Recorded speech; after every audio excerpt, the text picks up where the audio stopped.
गर्मियों में भी गुलाब के पौधों में खिलेंगे ढेरों फूल।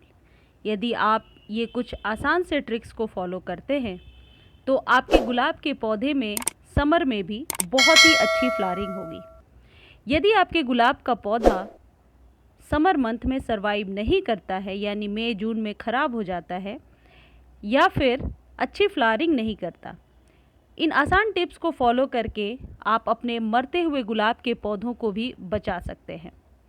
गुलाब के पौधों को गर्मियों में केयर करके हम बहुत ही अच्छी फ्लावरिंग ले सकते हैं। ये कुछ टिप्स आपके गुलाब के पौधे पर बहुत सारे फूल खिला सकते हैं। Hello friends, good evening. आज के इस वीडियो में हम देखेंगे कि किन आसान से ट्रिक्स का ध्यान रख के, कुछ आसान बातों का ध्यान रख के हम अपने गुलाब के पौधों को बहुत ही आसानी से गर्मियों में भी सरवाइव करा सकते हैं। फ्रेंड्स, यदि आप गुलाब को कटिंग से ग्रो करना चाहते हैं तो यदि आपके पास पुराना कोई प्लांट है, उसमें से एक पुरानी ब्रांच को कट कीजिए। बिल्कुल नई ब्रांच पर फ्लावरिंग नहीं होगी।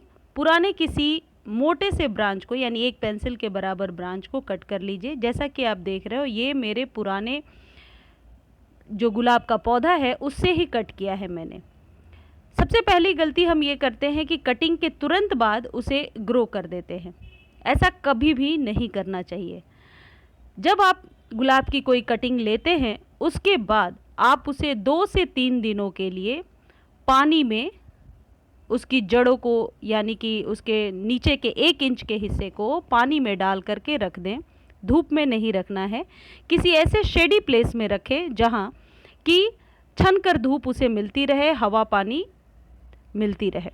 2-3 दिनों के बाद आप उसे रीपॉट कर सकते हैं। बल्कि मैं तो सलाह दूंगी 1 सप्ताह तक आप उसे ऐसे ही रहने दीजिए। जैसा कि आप मेरे प्लांट में देख रहे हो, इसमें छोटे छोटे से ग्रीन से शूट्स आने लगे हैं, छोटी छोटी पत्तियां निकलने लगी हैं। गुलाब का पौधा पानी में 10-15 दिनों से ज़्यादा सरवाइव नहीं करता है। यदि आप ये सोचते हो कि वो फ्लावरिंग करेगा पानी में, कभी भी नहीं करेगा।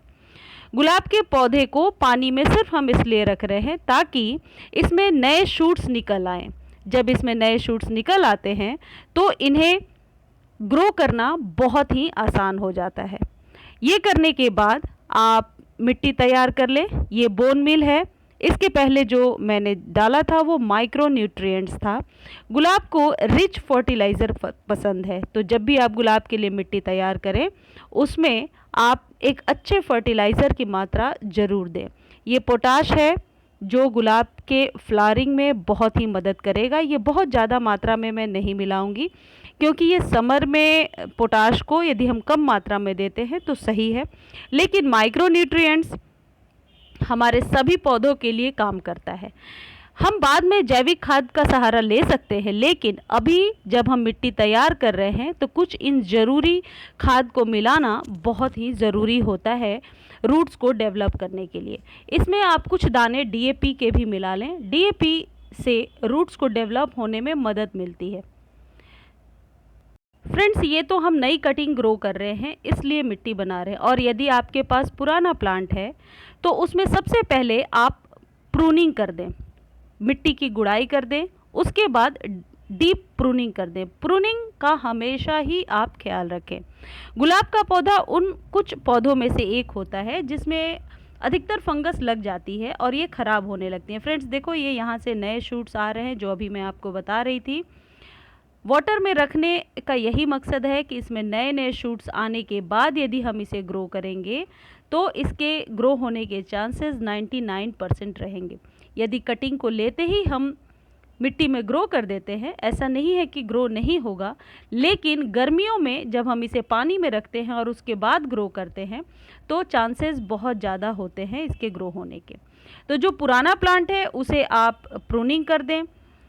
गुलाब में फंगस की समस्या भी बहुत ज़्यादा होती है, लेकिन फिर भी ये बहुत अच्छे से लग सकता है और इसके लिए आपको हमेशा प्रूनिंग करनी चाहिए। अगर इसकी पत्तियां पीली पड़ रही हैं तो उन्हें उस पीले वाले जो लीव्स पीली हो रही है उसे हटा दें, और ऊपर से लंबाई में बढ़ने पर ज़्यादा ध्यान ना दें। प्रूनिंग करने से पौधा छोटा ज़रूर रहता है लेकिन स्वस्थ रहता है। जो सेकंड बात है जिसके लिए आपको ध्यान रखना है, यदि गुलाब का पौधा आप चाहते हो सरवाइव करे, तो जहाँ से भी आप प्रूनिंग करते हो, कट करते हो, उस जगह पे हल्दी लगाना कभी भी ना भूलें। टर्मरिक किस तरीके से हमारे प्लांट्स पर काम करता है, इस पर कई सारे वीडियोस मेरे चैनल पर हैं, लिंक मैं आई बटन में दे दूंगी, आप देख लेना कि हल्दी की वजह से गुलाब में फंगस की समस्या नहीं होती है। फ्रेंड्स, ये जो मैं अभी मिला रही हूँ ये एप्सम सॉल्ट है। एप्सम सॉल्ट क्लोरोफिल को बनने में मदद करता है और ये है सरसों की खली। इसे ज़्यादा मात्रा में हम गर्मियों में ना मिलाएं तो बेहतर है। इसे पानी में घोल करके भी दे सकते हैं, लेकिन अभी क्योंकि मैं मिट्टी तैयार कर रही हूँ तो 2-3 चिप्स छोटे छोटे सरसों की खली के मिला लिए, धीरे धीरे डिकम्पोज होते जाएंगे और इसमें मिलते जाएंगे।